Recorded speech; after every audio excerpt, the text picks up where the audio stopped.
Bienvenue sur cette formation où on va regarder ensemble. En fait, je vais te dévoiler une méthode qui est vraiment facile pour que tu puisses entrer pleinement dans ta destinée.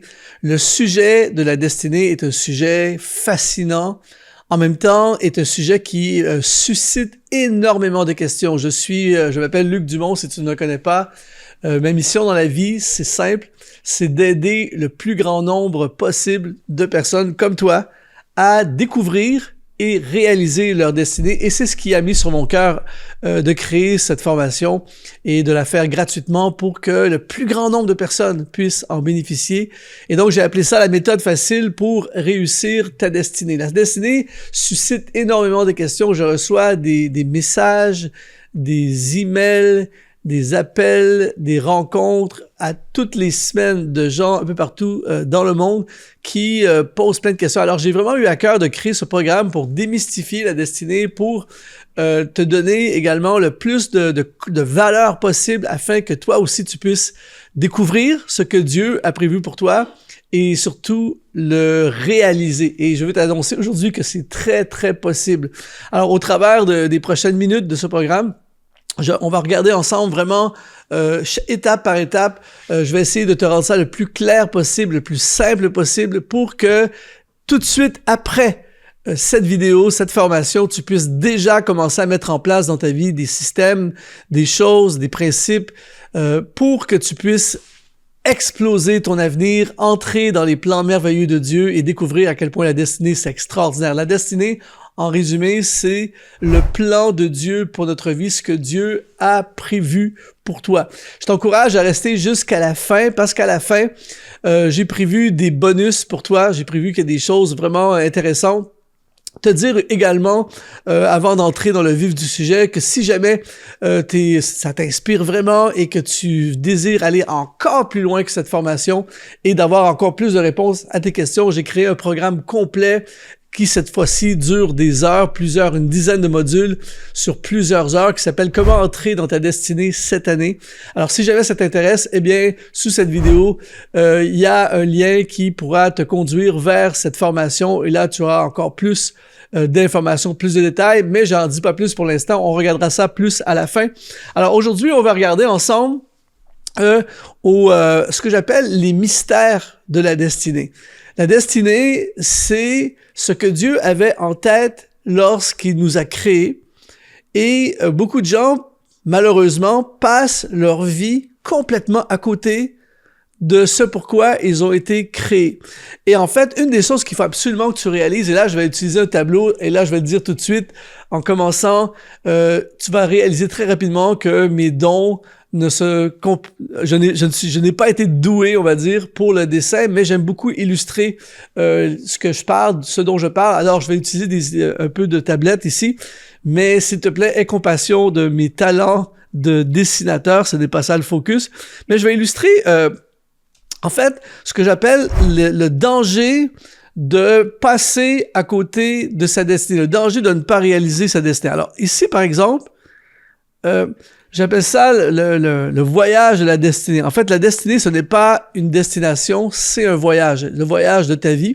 Et ici, ça, c'est le début de ta vie, et ça, c'est la fin de ta vie. Et en fait, ce qui est le danger de passer à côté de la destinée, c'est que, en fait, première chose qu'il faut comprendre, c'est que la destinée va te harceler sans arrêt pendant toute ta vie. Il faut vraiment vouloir la refuser pour ne pas la faire parce qu'elle va te harceler. Mais voici le problème. Et ça, c'est là que c'est vraiment, c'est très, très complexe. C'est qu'en fait, pendant toute ta vie, à différents moments, peut-être pas à 24 heures sur 24, mais à différents moments de ta vie, elle va te harceler. Elle va te dire, fais-le.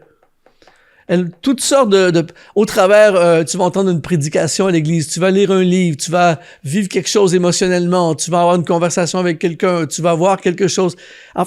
Sans arrêt, elle va te dire fais-le, toute ta vie, pendant toute ta vie. Mais, à un moment donné, et c'est là que ça se complique, c'est qu'à un moment donné, et là je peux pas dire quand, mais à un moment donné, elle va se transformer en regret. Elle va te harceler encore, mais là, au lieu de te dire fais-le, ça va être des regrets, t'es passé à côté, t'as gâché ta vie, t'aurais pu devenir, t'aurais pu faire, imagine si tu l'avais fait, aujourd'hui il est trop tard, des trucs comme ça. Et là, c'est horrible de passer dans cette dimension-là. Mais la destinée, c'est quelque chose qui va, pendant toute ta vie, te poursuivre, te hanter, jusqu'à ce que tu la libères, jusqu'à ce que tu décides, c'est bon, je m'abandonne, j'entre dans ma destinée. Et c'est le but de cette formation aujourd'hui. Et je crois que si tu es là, c'est parce qu'il y a en toi un désir profond de réaliser ta destinée. Et alors aujourd'hui, on va regarder ensemble différentes étapes, ce que j'appelle la méthode facile. Pourquoi j'appelle ça la méthode facile? Parce que tu vas voir ce que je vais t'expliquer. Je vais synthétiser évidemment un sujet que j'explique dans ma formation, comment entrer dans ta destinée cette année sur 8-10 heures au complet. Là, je vais synthétiser, mais tu vas voir qu'il y a assez de matériel dans ce que je vais te donner aujourd'hui pour répondre à plusieurs de tes questions, et tu vas voir à quel point c'est ultra simple. C'est pour ça que quand des fois les gens viennent me voir dans la confusion, puis ils disent « Luc, je suis perdu, je sais plus trop quoi faire avec ma vie, tout ça », regarde bien, reste jusqu'à la fin, tu vas voir à quel point ce n'est pas compliqué la destinée. Ça peut être défiant à réaliser, mais découvrir sa destinée et faire sa destinée, c'est vraiment simple. Dieu a fait en sorte qu'on ne peut pas passer à côté à moins de vouloir passer à côté. Alors, la première chose qu'il faut comprendre, c'est ce que j'appelle la source de ta destinée. Et ça commence, la base, elle est là. Tu dois comprendre la source de ta destinée. En d'autres mots, d'où vient ta destinée, d'où ça part, d'où ça commence.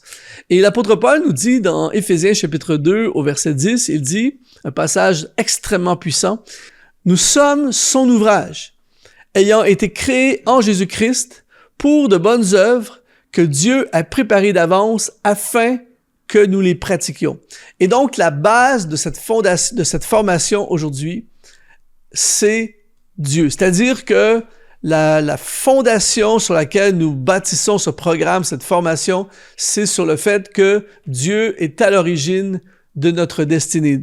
Dieu avait des intentions en tête lorsqu'il t'a créé. Et ça, c'est vraiment important que tu aies constamment cette pensée. Moi, je pense constamment dans tout ce que je fais. Et depuis des années, je me dis tout le temps, qu'est-ce que Dieu avait en tête lorsqu'il m'a créé? Et ça, c'est en fait, la destinée, c'est la réponse à cette question. Et on va regarder ensemble, encore une fois, on va regarder au tableau. Et on va regarder différents scénarios ici. Et on va recommencer avec ce que j'avais fait dans le premier tableau, le début de ta vie, de ma vie, peu importe, et la fin de notre vie ici-bas. Donc, il y a ta vie, le début et la fin. Ça, c'est notre parcours. Comme je l'ai mentionné, ici, c'est ton origine. Et quand je parle de ton origine, c'est au-delà de ton papa et de ta maman qui t'ont fait. C'est avant ça. Ton papa et ta maman ont simplement été des instruments pour t'amener à l'existence sur cette terre, mais dans le cœur de Dieu, tu étais déjà là avant. Et par la suite, il y a le voyage de la destinée et non la destination. Et ça, c'est important que tu comprennes ça parce qu'il y a des gens qui, un jour, sont en mode « un jour, quand je serai dans ma destinée ». Non, tu peux, aujourd'hui même, tu peux entrer dans ta destinée aujourd'hui en décidant « aujourd'hui, j'accepte de faire le plan de Dieu pour ma vie et je fais une première démarche aujourd'hui. » D'ailleurs, le fait que tu sois dans cette formation prouve déjà un intérêt de ta part. Tu peux décider maintenant de dire « OK, aujourd'hui, peu importe ce qui s'est passé avant, aujourd'hui, j'entre dans ma destinée » et tu es déjà dans le début du voyage vers ta destinée. Quelqu'un qui part en voyage, dès le moment où il achète ses billets, il va sur le site Internet et il achète ses billets d'avion, le voyage est déjà commencé et c'est ça la destinée. Ensuite, si on ferait encore le même schéma, eh bien, début, fin ici de la vie, eh bien, ici, c'est l'intention de Dieu. Dieu a commencé le projet Luc Dumont, on va dire, avec des intentions. Et la destinée, c'est la réalisation des intentions de Dieu. Donc, à partir du moment où tu appliques, fais, vis ce que Dieu avait en tête lorsqu'il t'a créé, ben t'es dans ta destinée. Et regarde bien ici, Éphésiens 2.10 qu'on vient de lire. Je vais illustrer Éphésiens chapitre 2, verset 10. Qu'est-ce que ça veut dire ça? En fait, il dit, bon, premièrement, encore une fois, le début, la fin. Regarde bien ceci. C'est-à-dire que première étape, eh bien, Dieu, il y a ce qu'on appelle la création des œuvres. Je m'explique. Dans le texte que nous avons lu, ça dit, Éphésiens 2.10, « Car nous sommes son ouvrage ayant été créés en Jésus-Christ pour de bonnes œuvres que Dieu a préparées d'avance, afin que nous les pratiquions. » Donc, Dieu a créé des œuvres qu'il veut que tu pratiques. Il les a préparées d'avance, afin que nous les pratiquions. Ça ne dit pas Dieu t'a créé et ensuite il a improvisé des œuvres pour te garder occupé. Non, il a créé, il a préparé des œuvres préparées d'avance afin que nous les pratiquions. Donc la phase 1 de Dieu, c'est pas toi. La phase 1 pour Dieu, c'est la création des œuvres. Ensuite, la création de la personne. Donc toi ou moi, peu importe. Et là, c'est là que c'est de la bombe, mon ami. C'est-à-dire que, sachant déjà quelles seront les œuvres qu'il a prévues pour toi, eh bien, il va créer la personne, c'est-à-dire toi, en fonction des œuvres.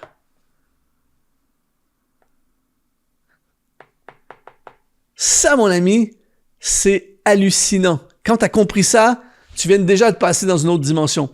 Donc, Dieu crée les œuvres et ensuite, il crée la personne qui correspond aux œuvres qu'il a préparées.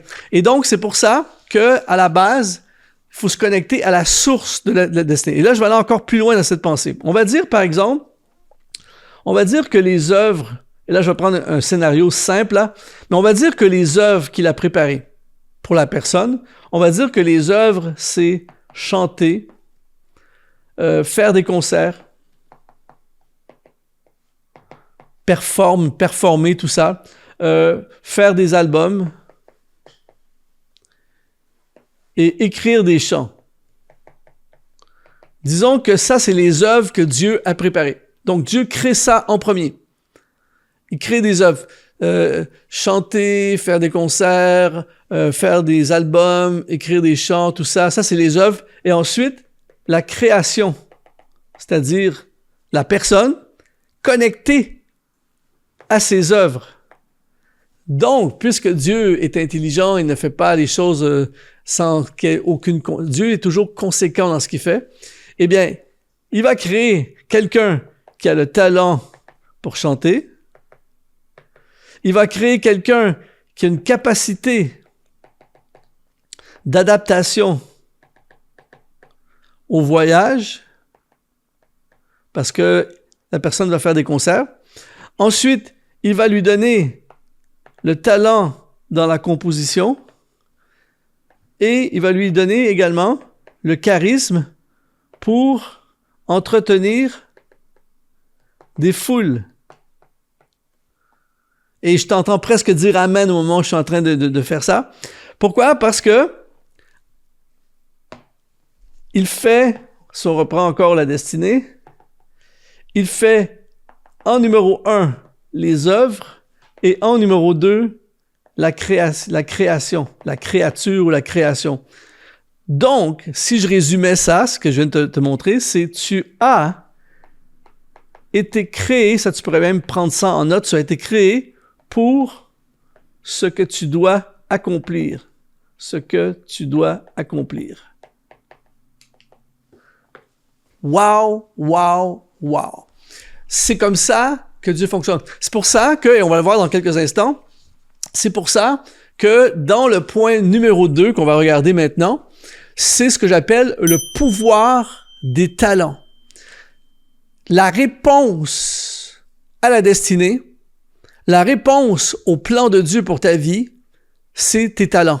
Je parlais avec quelqu'un récemment, la personne m'a amené en voiture pour faire une certaine distance et presque au début de la conversation, j'ai demandé à la personne « Quels sont tes talents? » Et la personne a été déstabilisée. Tu vois que les gens se posent pas ces questions-là trop. Et c'est les premières questions qu'on devrait... Si vous avez un enfant, ce sont les premières questions que vous devez vous poser. C'est quels sont les talents de l'enfant. Il faut absolument découvrir le plus rapidement possible ses talents. Si tu n'as pas eu la chance d'avoir des parents qui t'ont aidé à découvrir tes talents, peu importe ton âge alors que tu regardes cette formation, trouve en priorité tes talents parce que tes talents, c'est la porte d'entrée vers ta destinée. C'est la réponse à la destinée. C'est l'explication du pourquoi de ton existence. Et c'est pour ça que il nous dit dans Éphésiens, comme on vient de voir, c'est qu'il crée l'œuvre et ensuite, il donne à la personne tout ce qu'il faut pour accomplir l'œuvre. Et c'est ce que j'appelle le pouvoir des talents.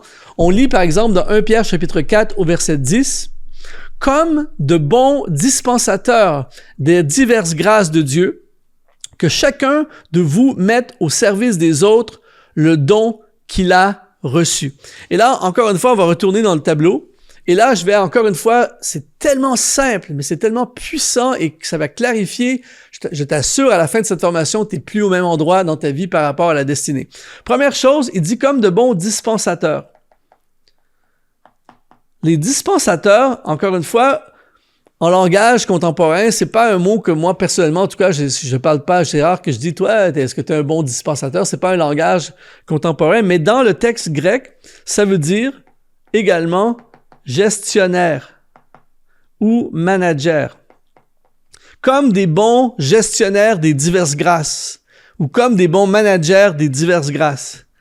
Et le mot grâce, eh bien, dans le grec, c'est le mot charis. Pas charisme, charis, qui veut dire faveur. Donc, les grâces que Dieu nous a données, c'est les faveurs, c'est des talents. Nos talents, ce sont des cadeaux qui sont immérités. La personne qui a une super belle voix, qui chante super bien, l'enfant, des fois, j'ai entendu des enfants, ils chantent, c'est déjà incroyable. Il n'a pas le crédit pour ça. C'est un cadeau, c'est une grâce, c'est une faveur imméritée qui vient de Dieu, mais c'est pas juste un cadeau pour un cadeau. C'est les outils, c'est la boîte à outils de ta destinée.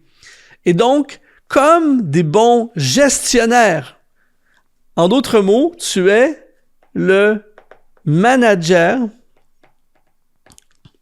de tes grâces ou de tes talents, de tes faveurs que tu as reçues de Dieu. Ça, c'est ton rôle à toi d'être le manager. Et plus tu vas être un bon gestionnaire de ta destinée, eh bien, plus tu seras quelqu'un qui accomplira pleinement sa destinée. Parce qu'il y a des gens qui peuvent effleurer leur destinée, vivre partiellement leur destinée, mais ce que Dieu nous appelle aujourd'hui, c'est à vivre pleinement leur destinée. Regarde bien avec moi sur le tableau, parce que le mot manager en langage contemporain, c'est plus parlant pour nous. Et là, j'ai pris un exemple. On va dire que ça ici, c'est un... ça va te faire rire, là. Mais on va dire que c'est un McDo. OK? Et que on engage un manager pour le McDo. Qu'est-ce qu'on s'attend d'un manager de McDo? Eh bien, on s'attend à ce qu'il fasse la gestion du personnel. Il va manager le personnel. Il va gérer la clientèle. Il va gérer l'inventaire. Est-ce qu'il y a assez de viande? Est-ce qu'il y a assez de pain? Tout ça. Il doit gérer l'inventaire. Il doit gérer la pub.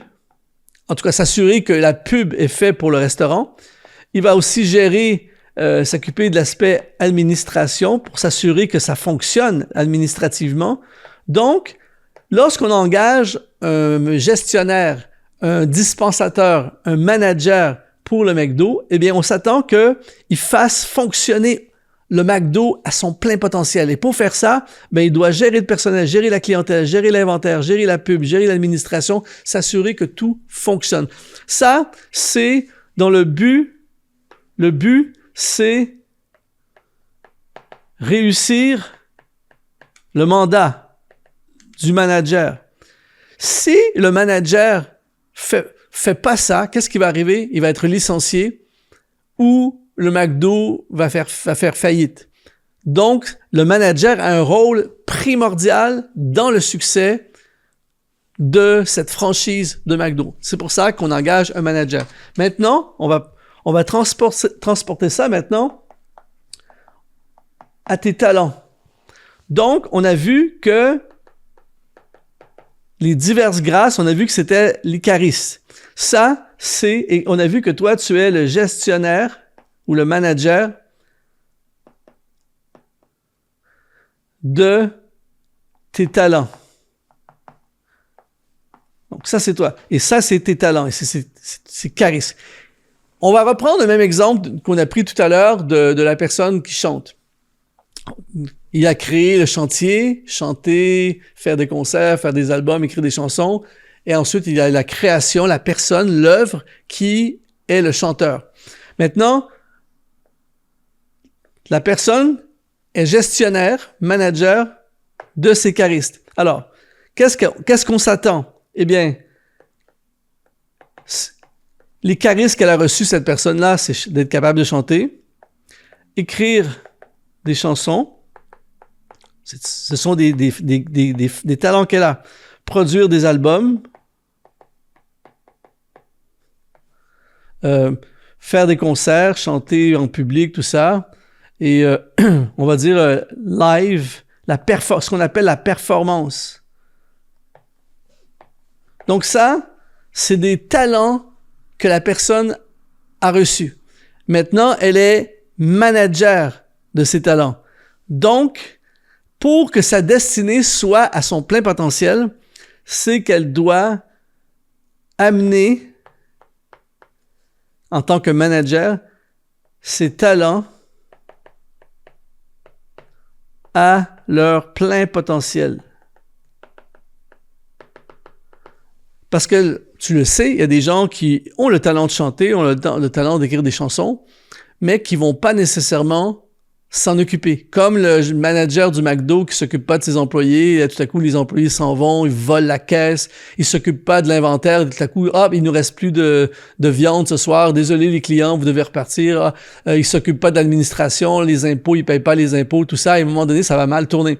Il y a des gens qui font exactement la même chose. Donc, j'ai un talent pour chanter, mais je développe pas, je cherche pas à chanter, je pourrais écrire des chansons, mais je suis trop paresseux, donc j'écris pas de chansons, je développe pas, j'apprends pas comment écrire des chansons, et donc je ne suis pas un bon gestionnaire, eh bien, je vais gâcher ma destinée, je vais passer à côté, je vais effleurer ma destinée, mais je ne pourrai pas vivre pleinement. Et c'est pour ça qu'il dit comme des bons gestionnaires, que chacun mette ses talents au service, le don qu'il a reçu au service des autres. Et c'est ça, en fait, ce que j'appelle le pouvoir des talents. Tes talents vont faire en sorte que ta destinée va arriver. C'est pour ça que je dis aux gens, quand ils savent pas trop quoi faire avec leur vie, je leur dis, c'est simple, fais l'inventaire de tes talents, et une fois que tu as fait l'inventaire de tes talents, mets-les au service des autres, et inévitablement, quelque chose va être déclenché et ta destinée va se réaliser. D'ailleurs, c'est pour ça que dans le programme « Comment entrer dans ta destinée » cette année, j'ai un module au complet où je parle que des talents, j'explique comment développer ses talents, comment découvrir ses talents, tout ça. Mais tes talents, c'est fondamental à ta destinée. Donc ça, c'est la deuxième étape. La troisième étape, maintenant, dans cette méthode pour découvrir ta destinée et entrer dans ta destinée, premièrement, on a vu la source, ton origine, on a vu le pouvoir de nos talents maintenant, et celui-là est très, très violent. Pourquoi? Parce que il y a plein de gens, en fait, ça explique pourquoi plein de gens ne vivent pas pleinement leur destinée. C'est ce que j'appelle accepter qui tu n'es pas. J'ai pas dit accepter qui tu es. Ça, j'en parle plus dans la formation. Mais aujourd'hui, je veux m'attarder sur accepter qui tu n'es pas. Il y a plein de gens qui veulent être ce qu'ils ne sont pas et ne veulent pas être ce qu'ils sont.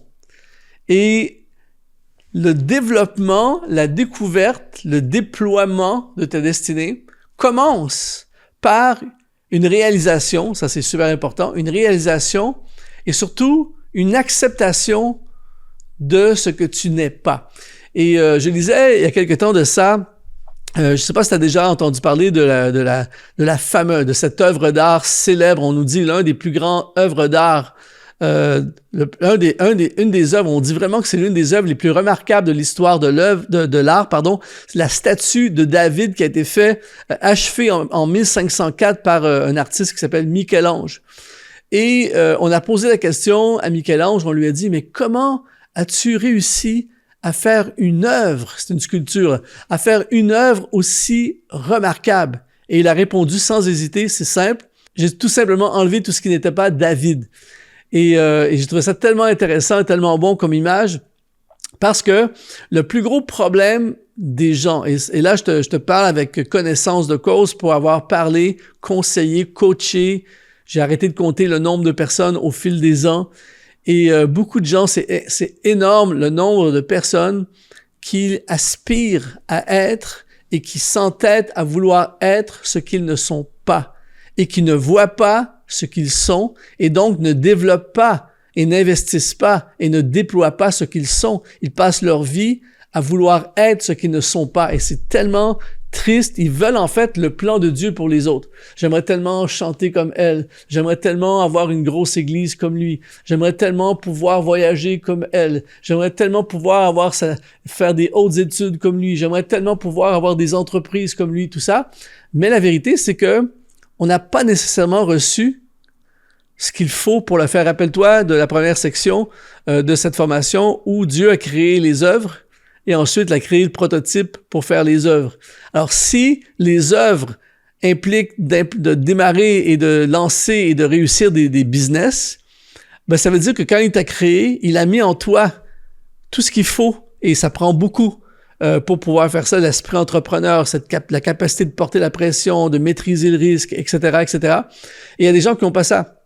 Il y a des gens qui veulent chanter, mais ils chantent pas assez. Je t'assure que si tu chantes pas, même si tu prends des cours de chant, tu peux améliorer, te débrouiller comme ça pour chanter dans un karaoké ou avec tes amis, mais je t'assure que tu pourras pas faire une carrière de chant. Ça prend quelque chose de spécial et ça vient du ciel. Et si tu l'as pas, c'est parce que c'est pas prévu dans les œuvres que tu dois accomplir.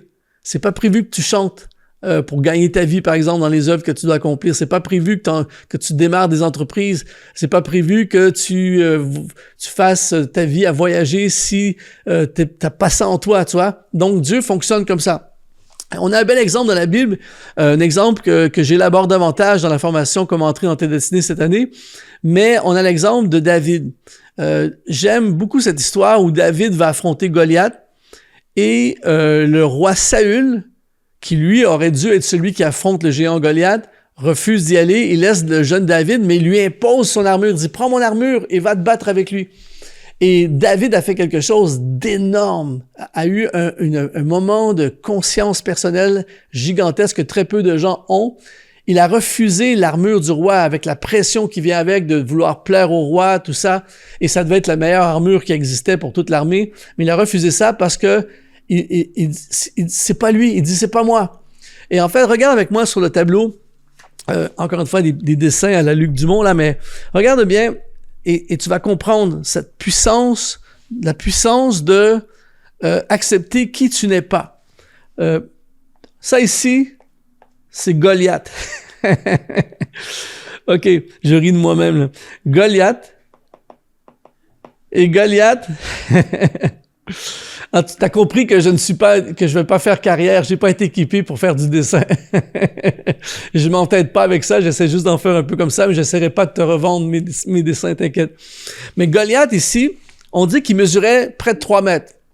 C'est en fait le joueur de basketball LeBron James est presque un nain à côté de Goliath. Et écoute, ce qui est important de comprendre, c'est que Goliath faisait partie de ce qu'on appelle l'infanterie dans l'armée. Ça, c'est ceux qui se battent avec des épées et avec des boucliers. Lui, là, dans ce contexte-là, il est ultra avantagé. Il mesure 3 mètres, tout le monde est petit, il va détruire tout le monde, c'est sûr. C'est pour ça que personne ne voulait aller se battre avec lui. Et à côté, ici, tu as David, qui, évidemment, on est d'accord pour dire que, comment veux-tu, et c'est de là la fameuse expression David et Goliath. Et là, on lui propose l'armure de Saül. Ça, ce que ça veut dire le style de Saül. Ça veut dire la façon de Saül. Contre les forces de Goliath. Comment veux-tu qu'il remporte quelque chose avec ça en ayant le style d'un autre, la façon d'un autre contre la force d'un autre? Il est complètement désavantagé. Et c'est pour ça qu'ils disent David et Goliath. L'expression, on va utiliser ça souvent aujourd'hui quand, en d'autres mots, tu n'as aucune chance quand tu es David contre Goliath. Mais David avait compris quelque chose d'extrêmement puissant. David, lui, faisait partie de l'artillerie. L'artillerie, c'était quoi? C'était les lanceurs de pierre. Les lanceurs de pierre. Encore une fois, nous, on a l'image des fois qu'on voit dans les dessins animés, une petite pierre qui lance. Non, en anglais, on appelle ça des slingers.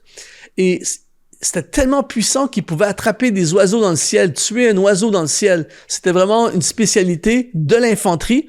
Et, eh bien, lui, ça, c'était la force, l'équipement, le talent, si je peux dire, de David. Et là, hein, t'as pas besoin de mesurer 3 mètres pour te battre dans ce format-là. Parce que t'as même pas besoin de t'approcher de ton adversaire. T'as même pas besoin. Donc, le gars, il mesure 3 mètres, toi, tu mesures 1m70, on s'en fiche. Tu n'as pas besoin de t'approcher en autant que tu sais bien lancer. Et là, David a une chance. Tu vois? Et donc, c'est pour ça qu'il a remporté, entre autres, en plus avec la puissance du Dieu de l'univers de son côté. David, en fait, a simplement maximisé sur qui il était. C'est un serviteur de Dieu, un adorateur et un lanceur de pierre. Et il a construit, parce qu'on sait très bien que l'expérience David et Goliath, sa victoire contre Goliath, a été un point tournant majeur dans sa destinée. Ça a été un point tournant total. Et c'est arrivé parce que David a accepté qui il n'était pas. Par exemple, on va continuer dans cette pensée. Si tu reprends l'exemple j'ai parlé de lui tout à l'heure, l'exemple du basket avec, dans la NBA, LeBron James, qui est un des grands joueurs, grand pas juste en taille, mais un des meilleurs joueurs au monde de basketball. Eh bien, LeBron James mesure 2,3 mètres. Ensuite, si on change de scénario complètement, et là, on s'en va à Hollywood, le cinéma, et on prend Tom Cruise, que tu connais certainement, un des acteurs les plus connus au monde. Eh bien, lui, il mesure 1,70 m, Tom Cruise. On est d'accord pour dire que Tom Cruise a légèrement réussi sa carrière jusqu'à maintenant dans le cinéma. C'est un des acteurs les plus connus, qui est un des plus payés, tout ça. Donc, il a un méga succès dans le cinéma, et il mesure 1,70 m seulement. Mais on est d'accord pour dire que pour être une célébrité comme Tom Cruise dans le cinéma, t'as pas besoin d'être grand de taille. Par contre, si t'es beau, ça aide vraiment. Tandis que si t'es une superstar du basketball, ben être grand, c'est essentiel. Beau, c'est un bonus, c'est pas nécessaire. Tu vois?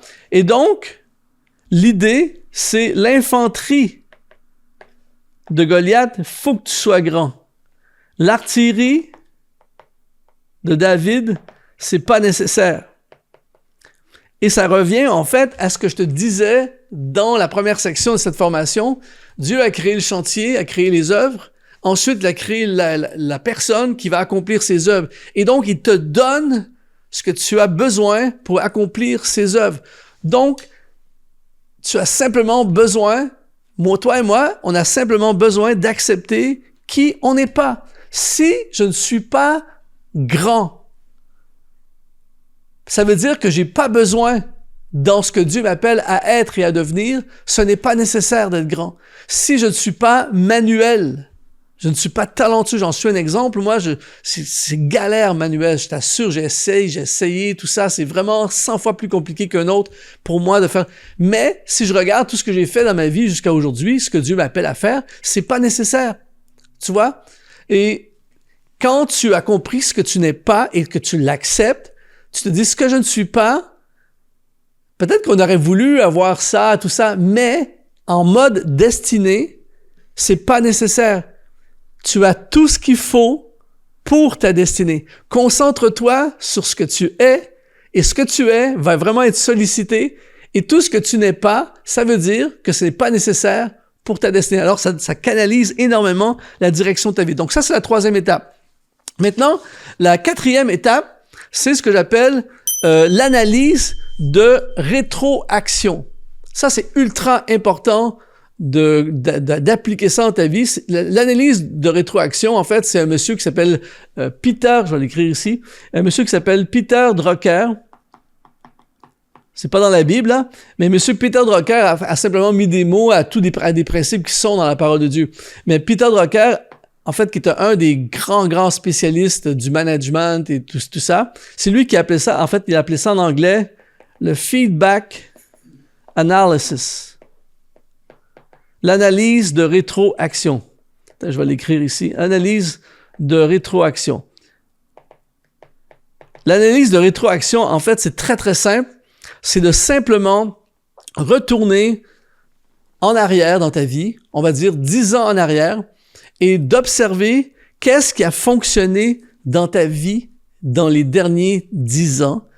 Et ça va te donner beaucoup de réponses à ton avenir et à ce sur quoi tu devrais te concentrer pour ton avenir. Et j'ai décidé de prendre, par exemple, l'apôtre Paul pour illustrer ce principe de l'analyse de rétroaction. Là, disons qu'on est ici aujourd'hui, et disons que ça, c'est la fin, comme on a vu, et ça, c'est le début de ta vie, de ta destinée. Et là, on va dire que, là, c'est l'apôtre Paul. L'apôtre Paul a vécu ici ce que j'appelle le chemin, là, l'échelle n'est pas en distance, là, ça compte pas, mais comprends-moi bien. A vécu le chemin de Damas, là où il a eu un face-à-face avec la croix. Un face-à-face avec Jésus, je vais le mettre en rouge comme ça. C'est là que la vie de Saul de Tarse a changé complètement. C'est à partir de ce jour qu'il est, j'aime dire, il est entré en mode destinée. Il est entré vraiment dans sa destinée. Après le face-à-face avec Jésus, Paul est entré dans sa destinée. Mais même Paul, qui a eu un passé qui a précédé l'expérience avec Jésus, un passé un peu compliqué, un peu même anti-Christ, anti-chrétien, tout ça, eh bien, il y a quand même, même Paul, s'il avait fait l'analyse de rétroaction, aurait eu plein de réponses pour son futur. Je t'explique. Paul, avant l'analyse de rétroaction, en fait, c'est de se poser la question, qu'est-ce que j'ai fait dans les derniers 10 ans qui ont marché, qui me représentaient bien et qui étaient vraiment moi? Eh bien, il faut se rendre à l'évidence que Paul, dans son passé, dans les 10 années qui ont précédé, il avait l'esprit entrepreneur. Ensuite, Paul était un érudit. Paul, ça c'est avant d'être un prédicateur de l'Évangile. Paul était un enseignant.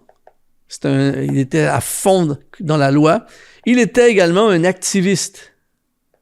Il était, quand il a commencé à poursuivre les chrétiens, tout ça, il était à fond, il a levé des fonds, il a levé des gens, il a levé la cause à fond, il est un activiste à fond. Donc ça, c'est Paul. Si Paul est ici aujourd'hui, puis se demande, il dit, qu'est-ce que je devrais faire avec ma vie maintenant que j'ai découvert Jésus-Christ? Il retourne 10 ans en avant. Qu'est-ce que j'ai fait vraiment de significatif et qui était vraiment moi et qui a marché? Eh bien, j'ai l'esprit entrepreneur. C'était pas les motifs étaient pas bons, la cause était pas bonne, mais il avait vraiment l'esprit entrepreneur. C'est un érudit, c'est un enseignant, c'est un activiste. Eh bien, quand on regarde le futur de Paul, on retrouve tout ça dans son futur. On voit qu'il a été tout ça, mais cette fois-ci, avec les bonnes motivations, avec le bon encadrement, avec les bonnes valeurs, avec Christ au centre de tout. Et là, pouf, le gars va révolutionner l'histoire de l'Église, va révolutionner l'Évangile. Tout ça parce que il a appliqué ce qu'il était. Alors, c'est exactement la même chose pour toi et moi. Aujourd'hui, disons que tu es ici, et là, tu retournes 10 ans en arrière. Pose-toi des questions. Qu'est-ce que j'ai fait dans les derniers 10 ans? Et ça, c'est quelque chose que je fais constamment en coaching privé. Je fais des coachings privés avec des gens et que je ne connais pas du tout la plupart du temps. Et c'est l'une des questions souvent que je vais leur poser. Qu'est-ce qui a fonctionné dans les derniers 10 ans? Il y a des gens qui vont dire, par exemple, quand j'ai travaillé et je me suis retrouvé à servir la clientèle, c'était incroyable. Ou moi, quand je passe du temps à écrire des choses, on dirait que je suis épanoui, je suis heureux, j'écris des textes. D'autres personnes peuvent dire, moi, quand je cuisine, peu importe c'est quoi, eh bien, ça veut dire que tu vas prendre ces éléments-là et tu vas les transposer dans ton futur et ça va révéler beaucoup de choses que tu dois faire dans ton futur. Et donc, moi, par exemple, ce que je fais aujourd'hui, je fais ça depuis que je suis enfant. Littéralement, je fais ça. Évidemment, c'est pas les mêmes sujets, c'est pas le même format, tout ça. Mais par exemple, aujourd'hui, j'écris beaucoup, j'écris des textes, j'écris des livres, j'écris des blogs. Je faisais ça enfant, tu vois? Et ça marchait à fond quand j'étais enfant. Donc, il y a plein de choses que tu faisais qui sont la réponse à ton futur. Le passé, tout n'est pas mauvais de notre passé. Et parfois, il y a des gens qui bannissent complètement leur passé, mais c'est vrai que c'est bien d'enlever les mauvaises choses de notre passé, mais il y a des bonnes choses de ton passé que tu peux transporter dans ton futur et qui sont les éléments de ta destinée. Donc ça, c'est la 4e étape. La 5e étape, qui est vraiment, vraiment importante pour que tu puisses entrer pleinement dans ta destinée, c'est ce que j'appelle le mix divin. Je t'explique dans un instant le mix divin. D'ailleurs, dans la formation « Comment entrer dans ta destinée cette année », je vais vraiment plus dans les détails. Dans tout ce que je te parle là, j'entre pleinement dans les détails. Je t'aide à trouver comment on creuse, comment détecter toutes ces choses. Mais aujourd'hui, je veux parler du mix divin parce que pour moi, à chaque fois que je vois des personnes, des nouvelles personnes, même des gens que je connais, je me dis tout le temps « Wow, quel mix !»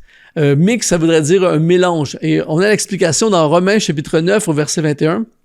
Il dit, le potier n'est-il pas maître de l'argile pour faire avec la même masse un vase d'honneur et un vase d'usage vil?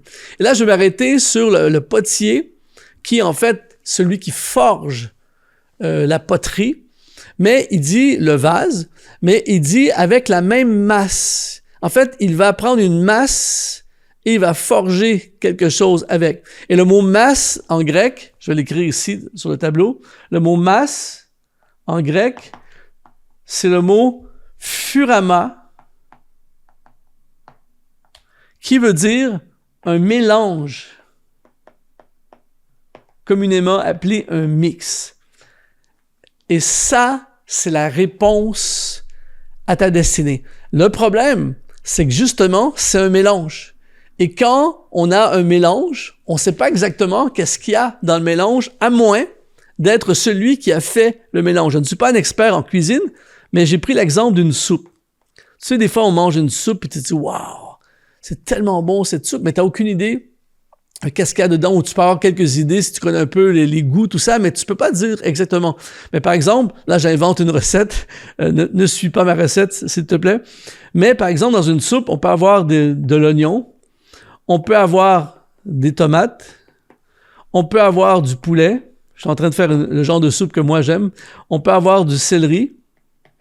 On peut avoir, avec de l'eau, sel et poivre.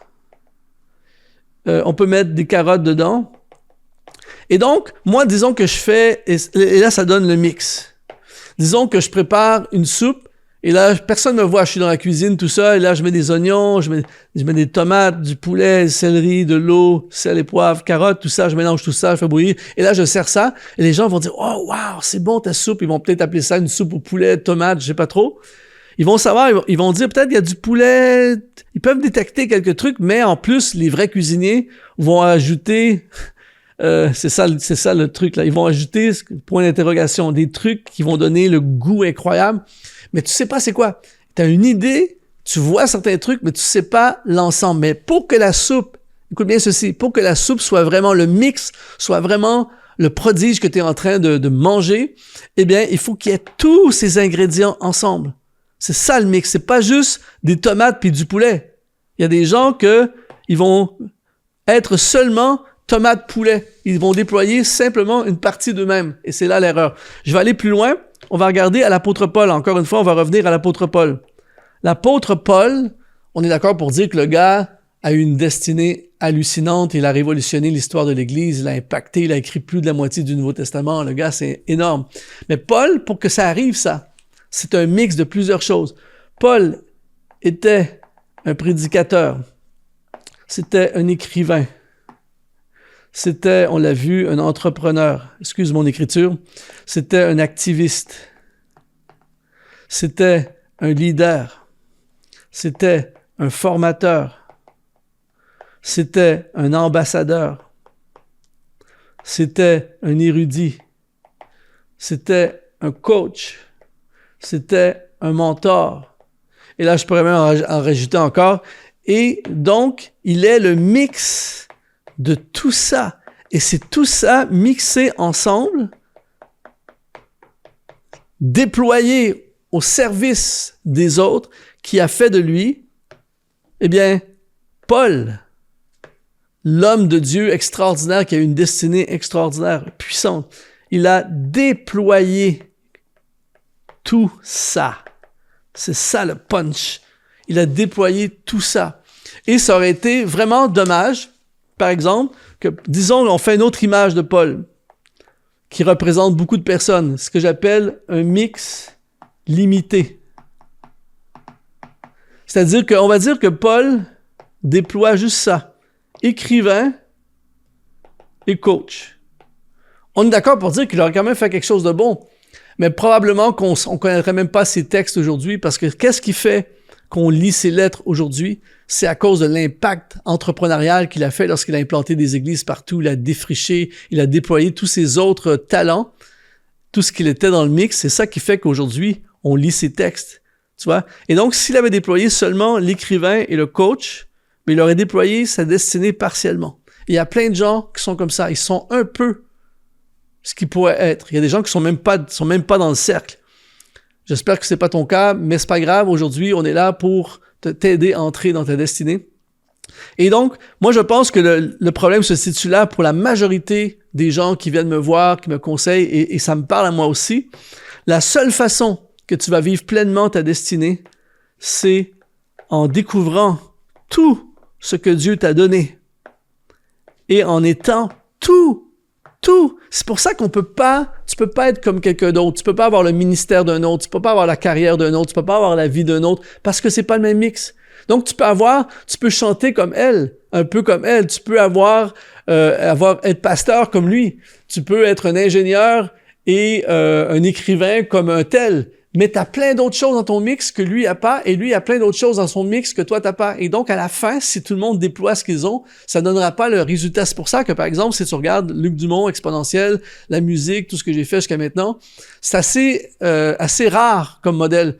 Parce que les autres ont plein d'autres choses que moi j'ai pas. Donc moi, je me suis limité à l'intérieur de ce que moi j'ai reçu, et il y en a qui ont c'est tellement mieux, tellement plus grand, tout ça.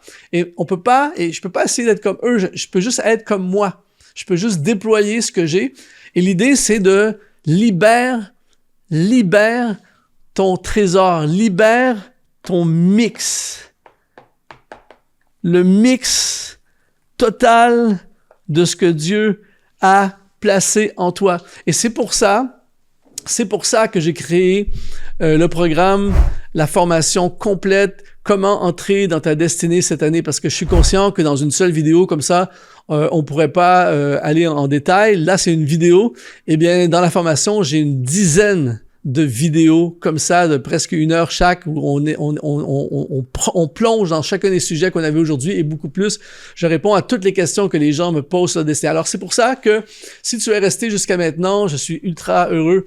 Merci, c'est un honneur pour moi d'avoir pu contribuer dans ta vie jusqu'à maintenant. Si tu me laisses encore quelques secondes, eh bien, j'aimerais te donner la possibilité d'aller encore plus loin. Le but de ma vie, comme j'ai mentionné, c'est d'aider les personnes comme toi à entrer pleinement dans leur destinée. Je pense t'avoir donné des clés, une méthode qui est très facile, qui va t'aider à exploser tes résultats, à entrer plus que jamais dans ta destinée. Mais si tu dis, Luc, ça me parle, je veux vraiment aller plus loin, tout ça, eh bien, t'es au bon endroit. Comme j'ai mentionné, j'ai créé une méthode, j'ai créé un système, j'ai créé une formation qui s'appelle « Comment entrer dans ta destinée cette année ». Je l'appelle la méthode complète en 10 étapes pour entrer dans ta destinée cette année. C'est la formation chez Exponentiel qui a le plus de gens ont suivi. C'est vraiment un sujet qui fascine et intéresse beaucoup de gens. On a reçu plein de témoignages de gens qui ça les a vraiment aidés à réorienter leur vie, à orienter leur vie. Et ce qui est merveilleux, c'est que si tu cliques sur le lien qui est juste en dessous, eh bien, tu as droit pour les prochaines 48 heures à 50% de rabais sur cette formation, plus des bonus. C'est vraiment exceptionnel, ça dure 48 heures. Et juste en terminant, te dire qu'est-ce que tu vas découvrir dans cette formation? Eh bien, tu vas découvrir comment connaître les intentions de Dieu pour toi. On en a parlé tout à l'heure, mais comment on fait pour savoir les intentions de Dieu pour nous? Comment découvrir et déployer tes talents, qui est la base, qui est l'élément le plus important dans la libération de ta destinée. Comment découvrir ton identité, qui on est. Comment décoder les signes de la destinée. Il y a plein de signes qui te permettent de comprendre la destinée et de savoir que c'est ta destinée. On parle dans cette formation des questions à se poser qui révèlent la destinée. On parle aussi, et ça c'est un sujet sur lequel je reçois plein de questions, ce que j'appelle les solutions pour les multipotentiels. Il y a des gens qui ont un mix vraiment complet et complexe aussi. Alors je donne plein de réponses aux gens qui sont dans les multipotentiels. Comment libérer ton futur? Comment découvrir la volonté de Dieu? Comment on fait pour savoir ce que Dieu veut vraiment? On va répondre à toutes ces questions-là et ce que j'ai synthétisé et comptabilisé, ce que j'appelle les essentiels pour entrer dans ta destinée. Alors, tout ça est dans la formation « Comment entrer dans ta destinée » cette année. Elle est à 50% de rabais parce que tu as regardé cette vidéo. Elle est à 50% de rabais pendant 48 heures. Et tout ce que tu as à faire, c'est que tu cliques sur le lien qui est juste en dessous et ça va te conduire vers tous les détails pour rejoindre cette formation. J'espère vraiment avoir contribué dans ta vie. C'est le but de ma vie, de t'aider à entrer dans ta destinée. Et ce qui me ferait vraiment une joie énorme, ce serait de te retrouver de l'autre côté dans la formation. Je crois que c'est possible pour toi d'investir dans ta destinée et ensemble, on va découvrir tout ce que Dieu a prévu pour toi. Il a formé des projets merveilleux sur ta vie. Ton futur est glorieux lorsque tu marches dans le couloir de ta destinée. Alors, j'espère vraiment que cette formation a pu contribuer et apporter beaucoup dans ta vie. Ça a été un plaisir de te servir. Et en attendant, je te dis, sois exponentialisé et on se revoit tout de suite dans la formation.